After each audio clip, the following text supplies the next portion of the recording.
Hi, welcome to American Reversion. I'm Steve Smith. I was reading the news yesterday and came upon an article, a column actually, a letter out of the Wall Street Journal. It's a letter written by, I'm going to put these on. I stepped on my glasses the other day, so I had to find and break out my old Dollar Tree glasses. I have about 15 pairs of these laying around. And came upon a letter written, an opinion, commentary by Jerry Davis, who is president of um, of the College of the Ozarks. For those of you who have followed me along for a while over on integrative preparedness, you know that we are big supporters of College of the Ozarks down in Point Lookout, which is down by Table Rock Lake. They are a Christian college, a non-denominational college. They are an unbelievable, an exceptional place. If you're not familiar with it, it's called Hard Work U, where the students work their way through college. They have jobs on campus when they're accepted, and it's a very difficult school to get into. Um, when they're accepted, they are offered a selection of many different jobs on campus. They can work in the dairy farm or the fire department or the jelly factory, the fruitcake factory. They have the best fruitcake in the world. In the restaurant, in the hotel, all sorts of things. They have all sorts of jobs, and the students, when they graduate with an excellent liberal arts education, not meaning liberal like it's used today, but when they graduate, they have no debt, no student debt. When you drive on campus, you can stop any young person walking along and ask them for directions, and you're going to get all their time and attention with a big smile, and they're going to help you. It is unlike any other campus I've ever been on. I haven't been on Hillsdale, so Hillsdale might be close, but I don't know. Can't swear to that. Even the street names are significant. Things like Opportunity Way and Patriot Way and things like that. Say I'll meet you at the corner of Opportunity and Patriot. It's an exceptional school, as you can tell. Now, don't you all go trying to get your kids in that school or grandkids, because we intend to send ours in there when they get old enough, and it's tough to get into. I'll just put it that way. Anyway, Jerry C. Davis, the president of College of the Ozarks, wrote this article, and I want to read the article because I think that you all this addresses an extremely important topic in our world today. He entitles it "The Biden Policy Disrespects Both Science and Religion." The administration seeks to force our Christian college to let men live in women's dormitories. So I'm just going to read this. This is Dr. Davis's letter. He says, College of the Ozarks faces an existential threat, as a federal court will hear on Wednesday. The Biden administration has declared that we must start letting men into our young women's dorm rooms, showers, and locker rooms, or else face the wrath of the federal government. The Biden administration issued a February memo under the Fair Housing Act declaring it will, quote, eradicate housing discrimination, end quote, if we don't cease what it calls gender identity determination. The federal government will punish our 115-year-old institution via laws that were written to stamp out racism. College campuses have certainly been superspreaders for the sexual revolution, and since then some campuses implemented co-ed dorms.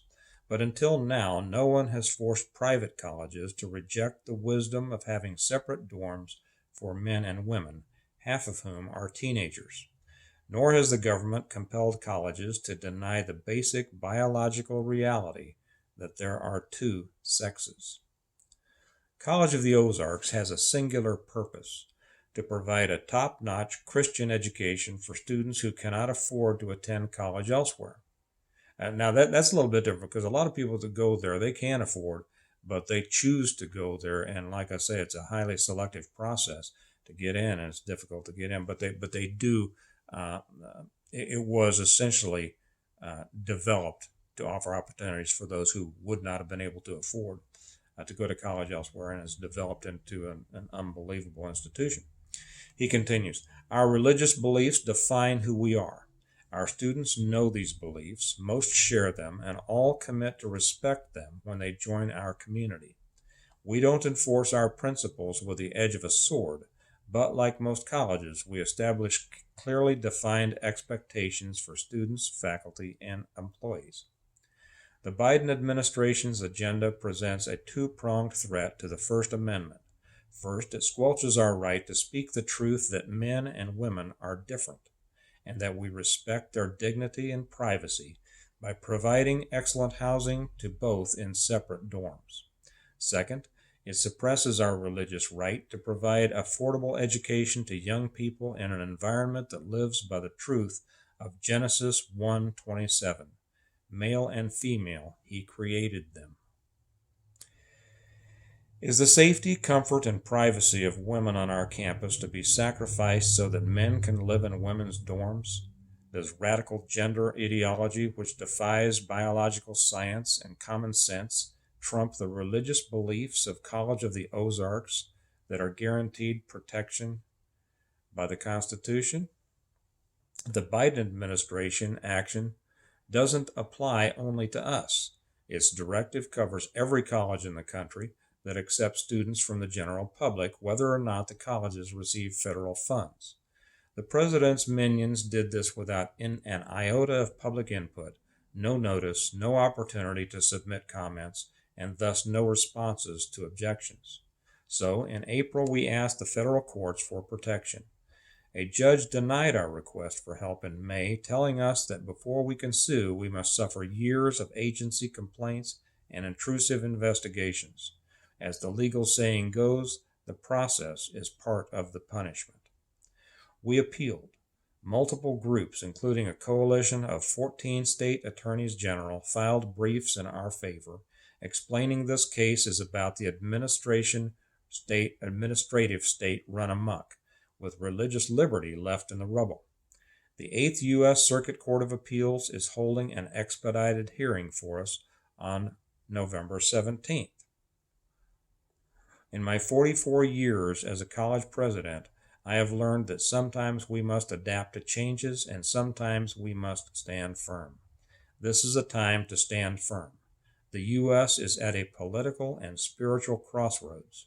Will our country allow the whims of elite opinion to impose a novel redefinition of humanity on ordinary Americans, or will we stand up for the fundamentals of freedom that were endowed by our Creator and guaranteed by the Constitution?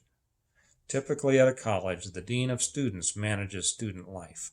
The character of a college is determined by its trustees, who are bound to maintain its mission. Can you imagine what would happen if a dean revoked these policies without consent, without notice, without input, without authority? That's what the Biden administration is trying to do. So that was Davis's letter, printed in the Wall Street Journal. I think it's something that we should all take very seriously and understand. I think the important thing here is to show that people are fighting back, standing up and fighting back. We're under assault right and left, and a lot of people have a tendency just to say, to give up and ask what can be done, and kind of hide and just say, well, the world is going to the devil, and we just have to, kind of hide and hunker down and let it pass over us, or hope that God pulls us out. But God often pulls us out, but He uses our efforts and He directs us in that. It was fundamental to the foundation of our country, and it's fundamental to the salvation of our country, as far as I'm concerned. So, if you pray on these things, pray for the College of the Ozarks, pray for the people who go there, pray for the direction of the judges who will make the decisions in this case, and pray that enough people will learn about this. Spread this around to your friends and your contacts, and let them know. And this is the way we turn back the tide. There is no turning back the tide by turning our back to the tide, but by turning towards it and pushing it back. So that's what I wanted to share today. I hope you all have a good day. Think about this, pass it around. Remember that America needs a reversion, and it needs you to be a part of it. Thank you very much, and I'll talk to you later. Bye-bye.